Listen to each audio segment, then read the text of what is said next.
Well, folks, the first Republican debate is going to happen in a few weeks and broadcast on Fox. Now, I got to tell you, I am not optimistic that it's going to be a good and helpful forum for GOP voters to pick their presidential candidate for 2024. Having been through that process twice, in 2008 and 2016, I personally think that the so-called presidential debates, as they're conducted, is absolutely horrible. I mean, it's not about the candidates. It's not about the Republican voters or the issues that people care about most. No, it's a TV show, staged to give the network ample time for its anchors to focus on themselves at the expense of the candidates who are reduced to participating in what amounts to a game show pretending to be a presidential debate. I actually went to Chicago at a meeting of the Republican National Committee earlier this year, and I appeared before the Committee on Debates, and I urged them to change the way these spectacles are staged. Because I fear that for the most part, there was polite listening, but there was very little taking to heart the suggestions to make this whole process a legitimate means for Republican voters to choose their nominee. In the first place, the debates and the entire primary should belong to the party, not to a TV network. I'm telling you, every network, I don't care who it is, they care about ratings because that drives revenue. So it's generally all about the dollars. Now, the network will stage the debate for the benefit of their ratings, not to genuinely inform the voters. The networks determine which candidates make the stage and where they stand.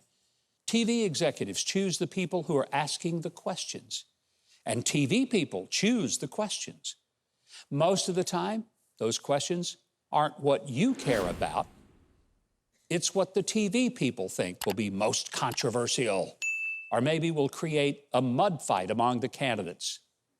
And when a TV anchor takes 2 minutes to ask a question, and then they say to the person who actually has the guts to run, okay, you have 30 seconds to answer, then you should know it's about making the TV person look smart, not about making the candidate or where he or she stands on an issue clear for the voter and the viewer. The allocation of time during the debate for the various candidates is often determined by who will attack the other candidates and create some kind of sideshow. Some candidates will end up with 20 minutes of airtime, while one who doesn't attack his fellow candidates will be lucky to end up with 90 seconds of total time. I mean, nobody can advance to the nomination or the presidency if the candidate gets minimal media access and is ignored in favor of more bombastic candidates. My suggestions, they're simple. Here they are. Don't have a so-called moderator. Don't have one. Let the candidates draw for positions and give each one of them who qualify for the debate exactly the same amount of time. A candidate can use his or her time any way they desire, but when their clock has no more time, their microphone is cut off and they're done. A candidate who attacks another loses 30 seconds of his or her time, and then that 30 seconds is added to the person who was attacked so they can respond. Candidates would pick their own topics to discuss. After all, shouldn't voters find out what the candidates care about instead of finding out what the prima donnas of TV care about? I mean, to give every candidate a fair shot, stage placement and order of speaking would be determined by drawing for positions. Now, these are just some of the suggestions that I truly feel would make the process more fair, more informative, and frankly, more helpful to the actual voters. Because the debates are about the people who are running and the plans they have if elected president. Instead, we get egocentric TV personalities asking childish questions and insulting candidates with topics that are designed to call attention to meaningless minutia, and sometimes resorting to asking for a show of hands as if the TV anchor is some third-grade teacher. Here's what I think. Voters should demand a change in the process. And if a TV personality wants to make a presidential debate about himself or herself, then he or she can simply run for office themselves. It would certainly change the way they feel about what it takes to actually run for office.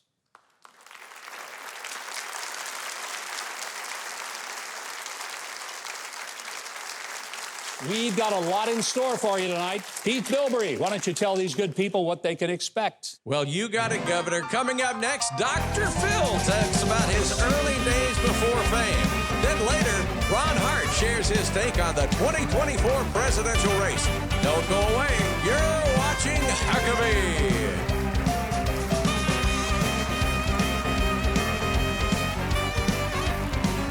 4, 3, 2, 1. Roll your plate.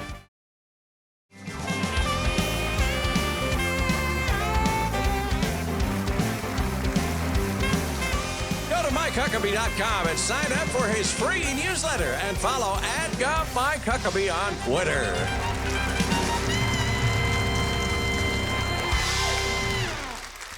Well, I had a chance to sit down with Dr. Phil recently, and we dove into his meager upbringings in northern Texas on the football field. Take a look. Because a lot of people see Dr. Phil on television, they've listened to your advice, they've taken your advice. They may not know your own journey. So, you know, you didn't just one day show up on television and start giving advice. There's been a long career of education and clinical practice. And then one day, you met Oprah Winfrey, and the rest is, as they say, history. So if we were to ask this simple question, who is Dr. Phil and where did he come from? What would be the Wikipedia version of that? Wow. Depends on who's writing Wikipedia that day. Yeah, there's some stuff in there not always right. You know, I never had any intention of being on television, I can tell you that. And I grew up in Texas and Oklahoma, and I've always been really fascinated, and I may have started my first psychological journey when I was 12 years old, because it was at that point that I was playing football on a little junior high team, they call it middle school now, and we had a game rain out and on a Saturday, and so on Monday, the coach from the Salvation Army called our coach, and we were really good, and all you had to do was ask us to find out. True Texas football, right? Absolutely. Yeah.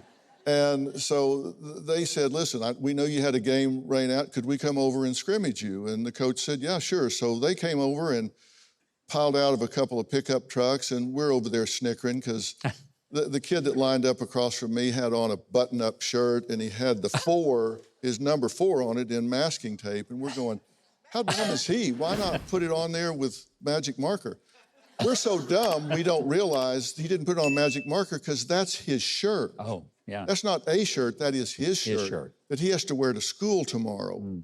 And he had blue jeans rolled up to the knee so they looked like football pants. And we had black uniforms with silver stripes down the side and shiny helmets. None of theirs matched. They snapped that football. That kid hit me so hard, it still hurts when it rains. And they ran up and down that field. It looked like a track meet. We're watching them go by, and I got in the car afterwards and looked at my dad, and I said, what happened? And he said, well, son, you just got handed to you on a platter. And I said, well, I was looking for a little more in-depth answer. And he said, they were hungry. They wanted it more. Yeah. Those kids were just so glad to have a grass to play on. And in that moment, something happened in my life that changed me forever. I got fascinated with why people do what they do and don't do what they don't do. And from that day forward, I have been focused on analyzing why people do the things they do and don't do the things they don't do. And think about it. If you understand that, you have a huge advantage in life. If you can understand what motivates people, why some of these angry people today are so angry that they're attacking every institution that has made this country so great. And people say, Dr. Phil, you say you love this country. Do you not recognize that there's racism and poverty and homelessness and all of these problems? Yes, I do. I do recognize that. I love this country enough that I don't have to be defensive about its shortcomings. It is a work in progress, and to whom much is given, much is expected. I hold myself to a high standard of working on making this country a better place. And I do everything that I can think of to make that better. But I don't believe you have to tear this country down from the inside and do our enemies' work in order to make America better. I think we can do it if we all work together. And we can do it out of love, not anger and fear. And that's what's important to me. And since I was 12 years old, I've wanted to know what made champions champions. I wanted to know what made criminals criminals. I want to know what made failures failures. I've been focused on that my entire life. And that's why I think I have great hope for this country. I have great hope for all of us that if we work together, we can change this. And that's been my journey, is figuring out how to make things better in this world. You said something I thought was very revealing when you said those other kids on that football team, they were hungry. And it was their motivation, that sense that they knew that they didn't have the nice uniforms, they hadn't been trained as well, but they came to the line of scrimmage hungrier than the team that thought they had it in the bag. Oh my, did they ever. And how many kids grow up without that hunger, without thinking that there's something that even matters if they're hungry? They don't realize that if they're willing to work hard, treat people right, get a decent education, that they can overcome their circumstances. Yeah, and we're making a big mistake in America right now. You don't reward bad behavior. If you asked me, what's the most fundamental psychological truth that you could say, that just Psych 101, what do you boil it down to? It would be, don't reward bad behavior. And if you were going to translate that into policy or government, and I'm no politician, I could care less, red, blue, Republican, Democrat, I don't know enough about it to speak. But I can tell you this, you don't reward bad behavior, and you don't subsidize behavior you don't want more of. That's exactly right. That's not really that difficult to understand, is it? It's really not. And single mothers, in the 60s, we had like that percentage. Now, in the 20s, 2020, it's like, why? It's that percentage. Why? Because we pay now if you're a single mother. Mm-hmm. We didn't pay single mothers back then. We pay them now. And if they get married, we stop paying them. You're subsidizing behavior you don't want and not subsidizing behavior you do want. It makes no sense to me. Look, this is chess, not checkers, but you've got to stop and think, are we doing things that are fundamentally against what will make this country stand up tall again?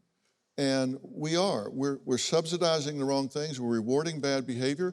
We need to stop doing that. We need to start rewarding those that work hard, and we need to start enabling good things, not bad things, and give people a track to run on. That's all we've got to do here. I think a lot of people can relate to what you just said. What you said is common sense. And most everybody, when you say it, is like, yeah, I get that. But we're not doing it. And that's the big challenge, I think, that we face as parents, as business leaders, as pastors, whatever role we play in the country. That's a really big, challenging part of it. We are very much enjoying the optimism and encouragement that Dr. Phil is bringing to our audience.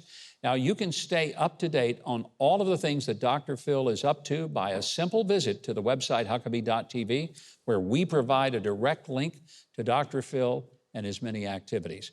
Keith Bilbrey, I'm going to let you tell us what we can also look forward to as we continue tonight's show. Coming up, we cover the news that falls through the cracks with In Case You Missed It. And later, a special performance from Trey Corley and the Music City Connection. You're watching Huckabee.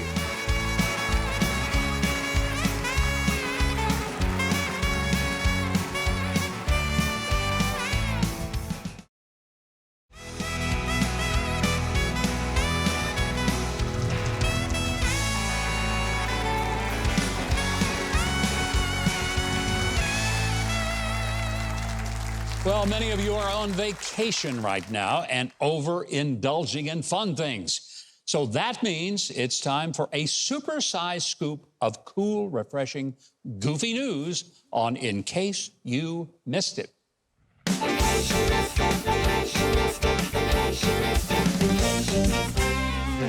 All right, this week I've got more Huck's criminal masterminds than you'd find in Congress. First up, they're just now getting that. It's okay. I picked up on it immediately. First up is an 82-year-old man in Aurich, Germany, who was convicted of selling marijuana for the 25th time. Oh, my goodness. Yeah. Now, I know what you're thinking. Willie Nelson. Yeah. What's Willie Nelson doing in Germany? Well, you'd think by now the old guy would know that pot is illegal, but for some reason, he just keeps forgetting. Wonder why. Yeah. Anyway, through 25 prior convictions, he got nothing but suspended sentences, and the judge just did it again. Man, I didn't know George Soros funded Germany's legal system, too.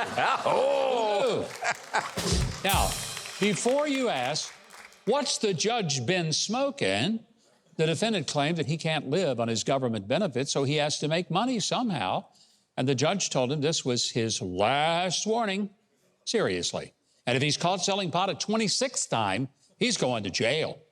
Finally, some rent-free government housing for There you go. Yeah. That works. Hey, speaking of your brain on drugs, here's a story that you're going to get a charge out of. A woman in Hernando County, Florida, looked out her window and she saw a strange man who had broken into her patio and was just sitting out there charging his cell phone. Okay. Yeah. Well, police said he had had several bags of drugs and appeared to be, quote, very relaxed. He claimed he thought he was at his girlfriend's house, but he must have really been relaxed because he couldn't remember her address. So good news, ladies. He might be available. Hey, look, Keith, he wants to steal your heart. Yeah. Oh, yeah. Can you imagine what it's going to be like when all the California potheads with electric cars start doing this? Mm-hmm. I mean, that guy's another Einstein compared to the thief who broke into an electronics repair shop in New York. He wanted to hide his face from the surveillance cameras, so naturally, he wore a box over his head. Yeah. He's the only New Yorker who doesn't have a face mask. But he made one tiny mistake. He forgot to cut out eye holes in the box. Oh, no. Come on. Hey. Stumbling around. Yeah, no problem. He just lifted the box off his head to see what he was doing. Makes Keith, sense. you know, it was pretty easy for the police to catch him. Really? Yeah, well, of course. They not only had his face on video, but they found him close by, drinking at a liquor store in the very same strip mall. In fact, that was the first place they looked. Oh, wow. Man. Yeah. Woo. In other news, someone recently stole a loaded moving truck from outside the Calvary Episcopal Church in Memphis. Fortunately, the truck was recovered after it was abandoned with its load intact, nothing taken. Because, see, the thieves didn't know that the truck was filled with about 2,000 88-year-old organ pipes that were on their way to Boston to be restored. So in this case, the Lord did not help those who helped themselves. Now, the organ pipes are being restored, and the church has called off its search for an organ donor. There you go. I knew it was coming. I knew it was coming. You knew that was going to land right there. All right, this next story has a lot of pennies, but it just doesn't make sense. See what I did there? Uh-huh. Yeah. Yeah. Okay, a Los Angeles man was cleaning out his father-in-law's hoarder house, you know, person who hoards all this stuff, and he found this. Now, these bags are filled with approximately 1 million pennies. Whoa. Now we know why there's a coin shortage, yeah? Anyway, I don't know what he was saving them for, but I guess a hernia operation, probably. Okay, well, I love stories about crazy modern art, and this one is especially appealing to me. I want you to look at this picture. Does that look to you like someone just stuck a banana on the wall with duct tape? Yeah? Well, you're a Philistine. That is a piece of art by artist Maurizio Catalan called Comedian. And it was on display at the Liam Museum of Art in Seoul, South Korea. Well, it was until student No Hun-so showed up. Uh-huh. He'd skipped breakfast. Uh-oh. So he ate the banana and then taped the peel back on the wall. Genius. I say he's not a student, Keith. He's an art critic. I thought you said that he bought the banana with a bag of pennies. No. Anyway, the art he ate, now to get this, That little piece of art was valued at $120,000. Really? Lucky for No, the banana peel he taped back on the wall is now valued at $200,000. Man, that sounds like a lot, but by the time Biden leaves office, we'll all be paying $200,000 for a banana, right? You know, we don't like to think about this, but we've all got to go sometime. So why not make a statement with your coffin? A Dutch company is giving new meaning to the term going organic by selling a sustainable, biodegradable coffin made of mushrooms and hemp. I bet they were on mushrooms and hemp when they thought of this idea. Now, Keith, this is very popular with environmentalists and musicians who want to do something, you know, they compose while they live and then they decompose after they die. I caught that, yeah. That's Did you get that, funny. That's bad. I thought it was funny. Anyway, they say this organic mushroom coffin not only saves trees, it completely degrades within a month and a half. So if you want a burial that's truly degrading, there's your coffin. There you go. I get it, though. Some people would rather use their coffins to say, I'm going in style. Now, if this sounds like you, then contact the UK company called Go As You Please. They design coffins based on whatever you loved most when you were alive. That's right. You can get a coffin that looks like a pint of beer or a bottle of whiskey or a sausage roll, and you can be buried in the thing that killed you. There you go. There you go. What an idea. You can even be buried in a Doctor Who telephone booth, which is handy if you're not really dead. And they've got Star Wars and Harry Potter coffins, a Walking Dead coffin. I guess that's for optimists. And a coffin that looks like a VHS copy of Games of Thrones for people whose lives came to a disappointing conclusion. Yeah. Here's my favorite. That's sad. People who believe that in the end we all return to dust can be buried in a Dyson vacuum cleaner. Oh! Or just use a real Dyson box. It's cheaper and it's biodegradable. There you go. Finally, which is your favorite word for these, finally, it's summer and everyone loves playing in the water, even animals, like this parrot who loves bathing in the sink. Every time his owner turns the water off, he turns it back on. Now, it's cute, but their water bill is $3,000 a month. Anyway, that's still better than what this family in Gatlinburg, Tennessee is dealing with.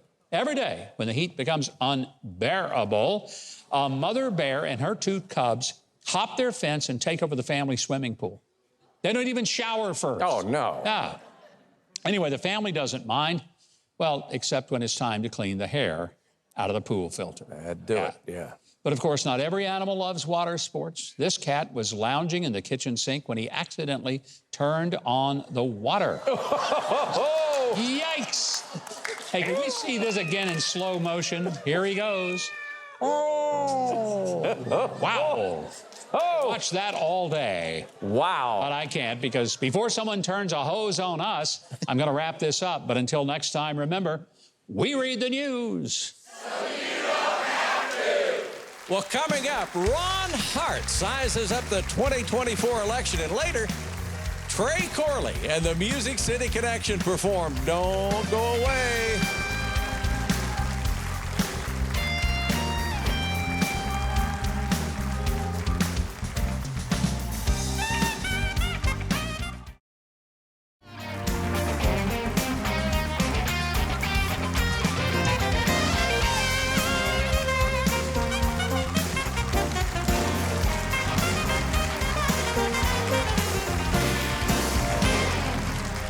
Ron Hart is a syndicated columnist seen in newspapers all over the country. He's also a fan favorite at the Huckabee Show. He's back with us tonight to share his thoughts on how 2024 is shaping up. He says if aliens were to land in America today and say, "Take me to your leader," well, it'd be very embarrassing for all of us. Would you please welcome back to the show one of our very favorites, Ron Hart. Ron, good to have you back. Thank you. I think that's probably right. They might just get back in the spaceship and take back off. It's scary. You got a president who only about 5% of the country would let them watch their kids as they went to the store to get cigarettes. I mean, it's kind of sad, you know. You can kind of see his ads in the fall. It'll be like, I'm Joe Biden, and I forgot my message. Well, he's obviously running. He's made that clear. He can barely walk. So, Touche. yes, you're right about that technically, yes. But he does have some opposition. Robert Kennedy Jr. is getting a little traction in the Democrat Party, even though the Democrats they want nothing to do with him. No debate. They're not going to let him have any oxygen in the party. I loved his uncle, John F. Kennedy, the president. Yes. Wrote Profiles in Courage. And it took a lot of courage to take on Marilyn Monroe with a bad back. You know, so, to his credit, one of my heroes, I believe. You know, Pete Davidson maybe now, but look, they're not going to have a debate. The Democrat Party has discipline that the Republicans do not have. I mean, we got the libertarians, you got religious rights, you got fiscal conservative hawks, doves in the Republican Party. A lot of voices. Democrats are a monolithic machine, right? Head by the Clintons at some point in time, exactly. Hillary's in the wings, waiting for him to trip again and fall. She's got all these nefarious things around Hillary Clinton. She's actually the first Methodist ever to run a crime family in America. So it's another historic first, but we'll see what happens. I mean, hopefully someone will. And the problem is with the Democrats, if you're a Democrat, you got no bench. Yeah. You look down the hallway, there's, crazy on the left of me, crazy on the right of me. I mean, everything's nuts on the Democrat side. So, we mentioned RFK Jr. He is not a conventional candidate in the sense that he's taking on a lot of the issues, big government, big pharma.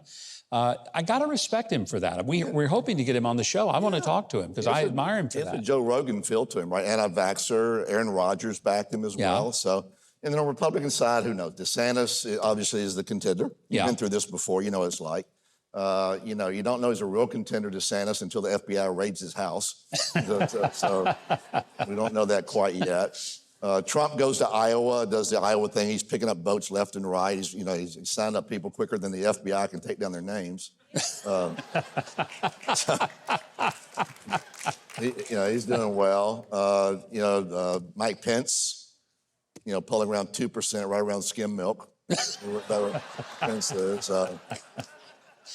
Jody Ernst, Josh, knows it, but this Jody Ernst hosts this big roast in Iowa, where they have the roast and ride. Roast and ride, yes, it's called. right. Yeah, exactly. And they have 1,000 pounds of Iowa beef, 2,000 ears of corn. They have a big feast. They devour this big feast, and all the politicians come there. The only troubling thing is the banjo player's missing. He's been missing for a week or two after that. So it's a big Iowa festival. The Democrats are moving theirs out of there. Tim Scott declared. I like Tim Scott a lot. Of Good South man. Carolina. Great Good man. guy. Yeah. Yeah. Terrific guy. Good for the party. If elected, he'll be the first bachelor in the White House since Bill Clinton.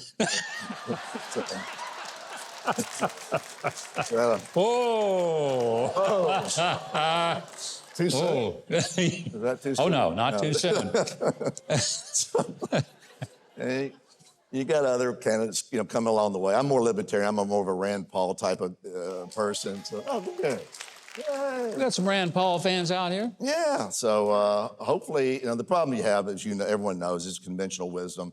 Crowded field, Trump wins. Yeah. He's got a solid 35% of the vote. And so, if he gets to the general, I'll vote for him, but I prefer someone else. I think it's time for fresh leadership.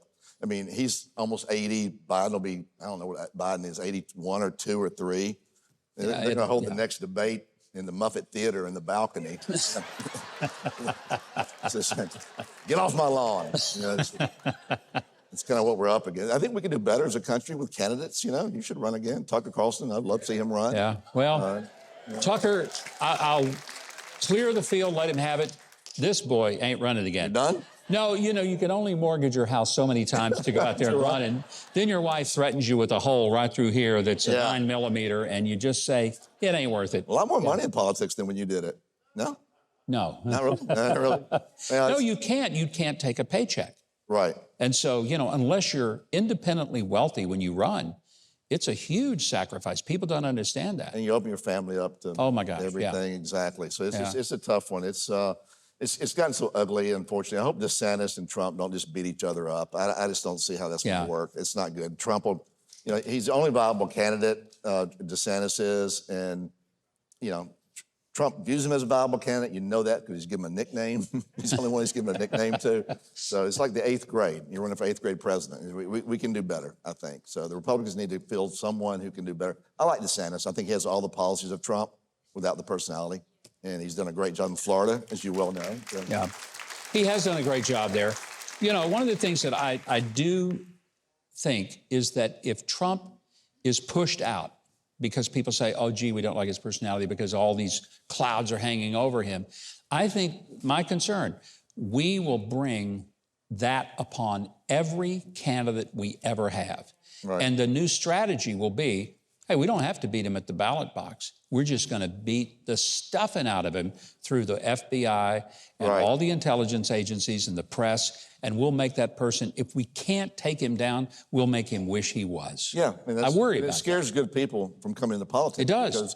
Because, you know, Washington, D.C. voted 90% for Democrats, Biden, Yeah. Hillary, whatever. So the FBI has become a weaponized arm of the Democrat Party. And it scares people because no one wants to go before the FBI. I don't care how clean as you are, Yeah. you don't want to go before the FBI.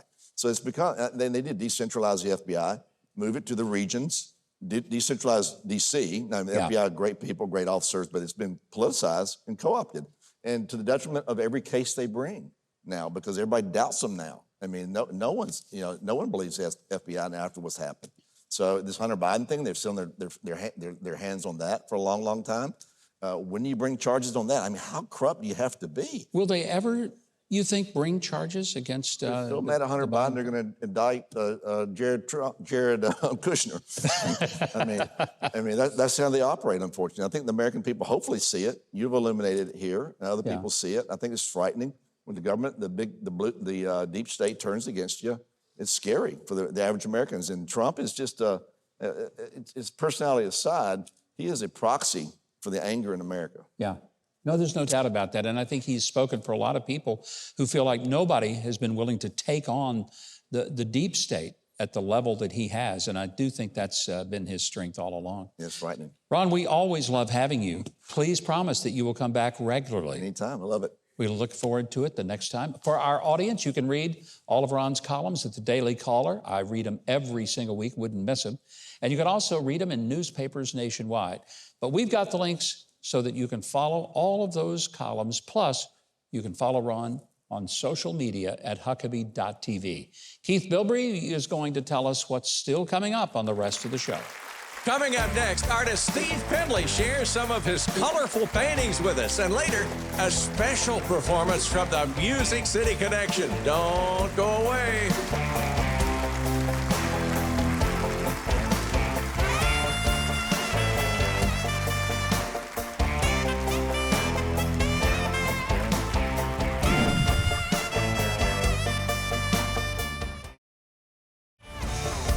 Go to Huckabee.tv and get your very own made in the USA. Huckabee mugs, t-shirts, and more.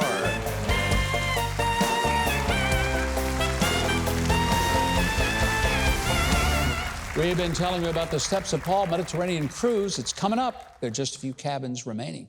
Now, there is still time for you to sign up for this once-in-a-lifetime cruise, October the 29th through November the 7th. We'll be making stops in Italy, Greece, Turkey, and Malta.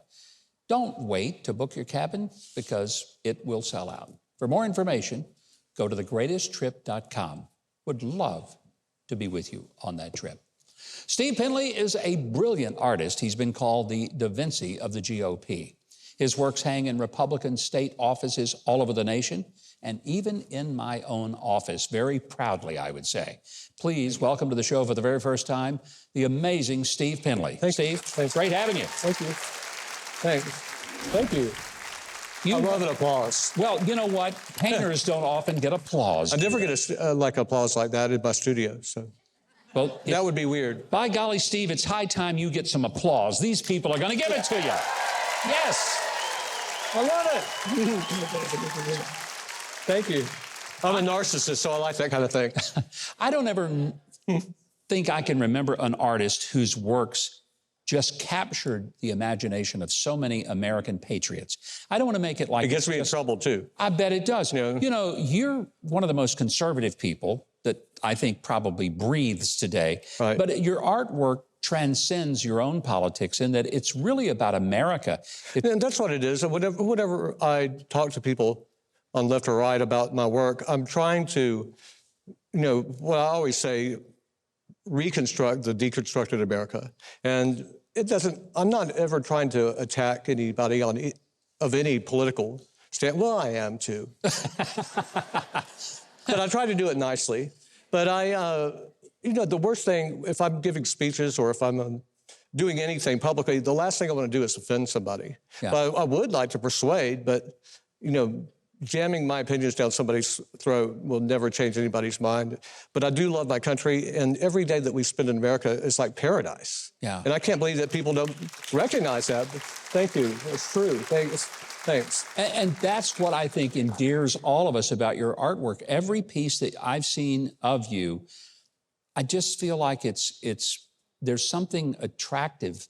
Well, you know what it is? It's not It's not my work or my talent or whatever. It's that I share a common interest with you and people like us. And people like this, and I share common experiences, and these are all these subjects are common experiences that we all share.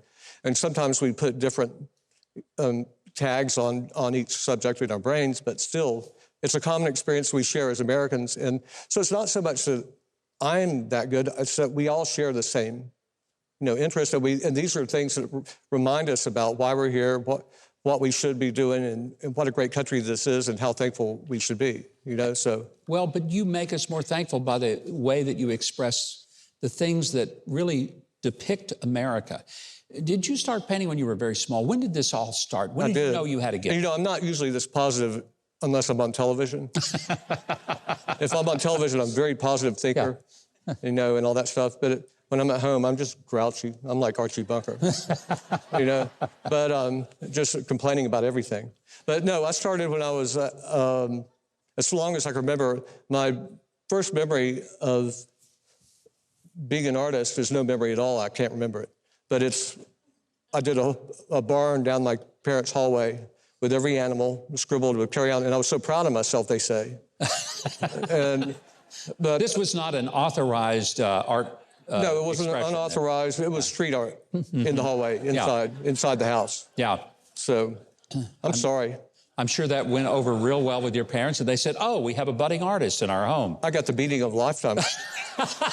But my Back gosh, in the days when they did it. Look what it's turned into. You're one of the most successful artists alive in this country. By what definition? Well, I mean, you are beloved. Your artwork is some of the most valued. Where's the money? I don't know, but everyone tells me that when they try to buy one of your paintings, they have to sell a kidney to get it because it's so valuable. I'm kind of lazy, too, sometimes. All right, you brought some of your artwork, and I want us to take a look at some of these. So let's look over here. We got one. I got Reagan right there. He's my hero, and I think he's one of the greatest presidents, of course. Yes. Because it's obvious. And I, I hate to be so gung-ho, jingoistic, but, conservative sounding, but I mean, you can't help but love the guy. And if somebody that thinks like we do, I mean, how do you not love Ronald Reagan? And what he really stood for, I was surfing Google the other day looking at images of Reagan, because I'm always trying to find these photographs I've never seen before. But while I'm looking at it, I see all these articles by, all these magazines from the major mainstream magazines trying to reconstruct Reagan as being really a leftist that was trying to, compromise and he was basically just in the Republican Party to all kinds of different, they're trying to make Reagan something he wasn't. Reagan believed what he was saying, and he really was a conservative. I mean, he had to make a lot of compromises like any president would. Sure. But I'm no one to give people a historic lesson about politics or, anything like that. But I mean, I'm just saying, as an image, to me, he represents everything great about this country. I agree with you. And this will get me in trouble saying this on TV. Speaking of great things about this country, the next one is maybe one of my very favorites of all. This is the pinnacle of all success of all mankind. The moon landing was that moment where really America, and I hate to be, put down everybody else, but we're so much better than everybody else.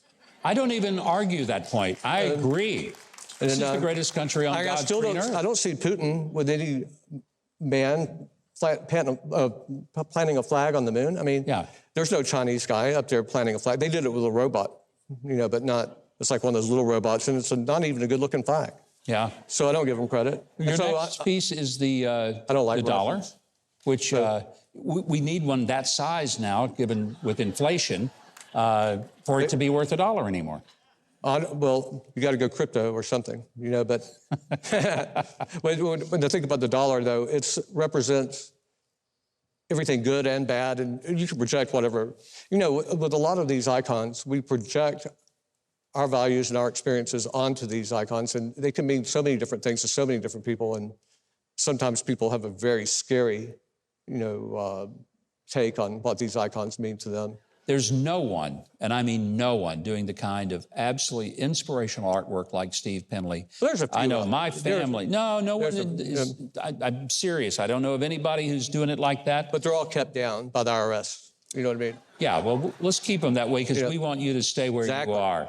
Now, for our audience, if you want to see more of Steve Penley's artwork and maybe buy some for yourself, we got links to all of it on our website at Huckabee.tv, and it is spectacular. That's why I cherish the one that he did of me probably 15 years ago. You're my muse, Yeah, Yeah, I was a young guy. I wish I still looked that young. Before electricity, you look great. Yes, exactly. Right now, Keith Bilbrey is going to tell us what's coming up next. Keith, take it away. After the break, our very own Trey Corley of the Music City Connection perform. It's coming up on Huckabee.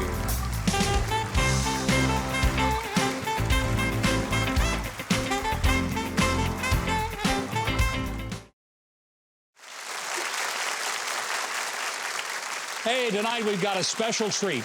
Trey Corley and the Music City Connection has whipped up a song just for us. But before they play it, I kind of wanted our audience to get to know all of the band a little better. And no one to do that better than our very own Trey Corley. Trey? Thank you, sir. I started to say, welcome to the show. Welcome to the show. You've never missed one. I have not missed, that's true. And you better not. I'm not missing, no, sir. I think one of the most powerful parts of the entire show has been how you and the band just bring energy and life to the room through everything that you do. Thank you so much, sir. And our people take you for granted, I think. I don't. Keith does. That's the way this goes. Governor, we have a lot of fun getting to play with you, and truly mean that. We've had such a blast. I mean, we're about to start season 7. It's in hard just to a couple believe. months. We've done That's great. 300 And Keith, episodes. too. 300 I love you too, episodes. Keith. 300. Wow. Yeah, That's crazy. absolutely crazy. But, most people don't know. They just see the faces in the band when Yes, we sir. kind of go over there with the camera. Tell us who is in our band. Well, I'll tell you what, I'll start right here. This is Mr. Kelly Back right up here on guitar. Yeah, pretty amazing. Phenomenal guitar player. And that's his family, he said. And of course, right here, you're probably your favorite, Lori Sykes. Absolutely, because she's a bass player. Bass player, we got that. Tyler Summers on sax. Oh, yeah. Yeah, exactly. Yeah. He brought his fan club. Alton Gibson on organ and keys. And we have Dan Needham tonight on drums, and he's filling in also for Mr. John Hammond, who plays with us a lot here as well. Dan's played with us a ton, and as you know, Governor, every musician that is up here, man, they've played on some of the biggest records, some of the coolest stuff.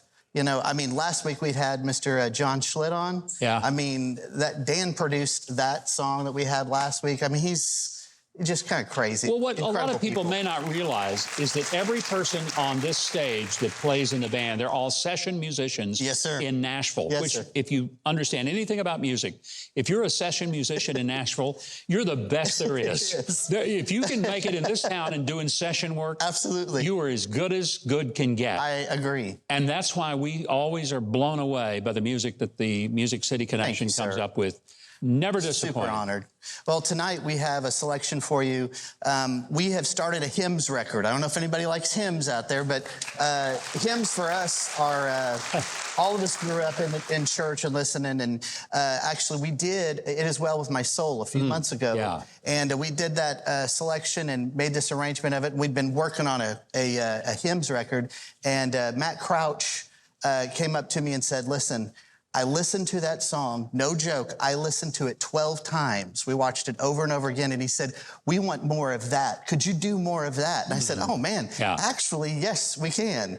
So hopefully we're gonna play something a little different for you tonight that I think you will really enjoy. You've never done anything I did not enjoy. I'm sure that's going to be the case. We're going to leave Trey alone to get ready for his performance. Right now, Keith, hey, we've been entertained by Trey and the Music City Connection for over 300 shows. I'd say we've grown maybe a little spoiled, haven't we? Well, you can say that again, Governor. If you'd like more information on Trey, the Music City Connection, all their awards, just go to our website, Huckabee.tv. We've got info on the entire gang.